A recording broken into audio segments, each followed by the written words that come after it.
어떤 집합에 대한, 괜찮아요? 어떤 두 개의 집합에 대한, 나야 교집합과 합집합, 괜찮아요? 의 연산에 대한 부정에서는 다 쓸 수가 있다, 이런 거지. 자, 그것을 설명하고 싶어.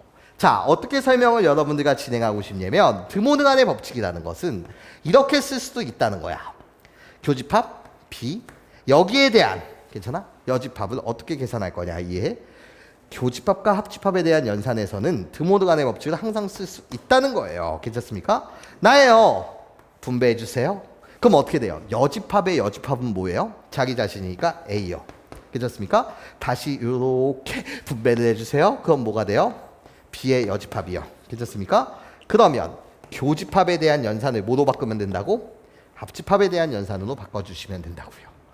여기까지 괜찮습니까? 이렇게 여러분들 당연히 활용할 수 있고요. 여기까지 선생님 말 괜찮아요? 이해할 수 있겠어요? 그때 나예요 선생님. 홀롤롤롤롤로 잠시 감상을 해보면 이렇게도 쓸 수 있다는 거예요. 자, 어떻게? 자, 홀롤롤롤롤롤롤롤롤롤로 X라는 집합이 있고 Y의 여집합이 있었어요. 괜찮아요? 거기에 다시 교집합이 이렇게 오면서 나예요. 어떤 B라는 집합을 이렇게 갖다고 칩시다. 이거의 전체 뭐가 된다고요? 여집합이요. 괜찮아? 이렇게 복잡하게 와도 상관없어요, 사실. 괜찮아? 다 쓸 수가 있는 거예요. 왜? 우리는 치환이라는 도구를 갖고 있어요. 괜찮아? 무슨 도구? 치환이라는 도구를 갖고 있어요.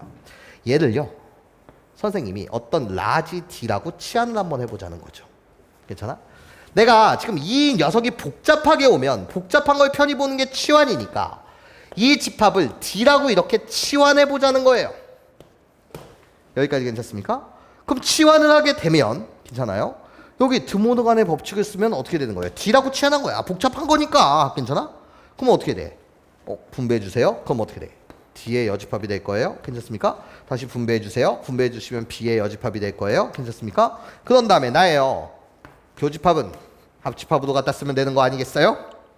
괜찮아요? 복잡한 걸 편히 보고자 내가 뭐 했다고? 치환했다고요. 예. 그러면 나중에 뭐 해주시면 되는 거예요? 바꿔주시면 되는 거죠. 괜찮아?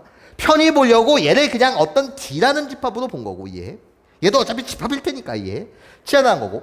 여기서 내가 드모드간의 법칙을 사용하게 되면 DC 이렇게 되는 거잖아. 여기까지 괜찮아? 그렇다면 나야 D의 여집합이 뭐냐는 거지.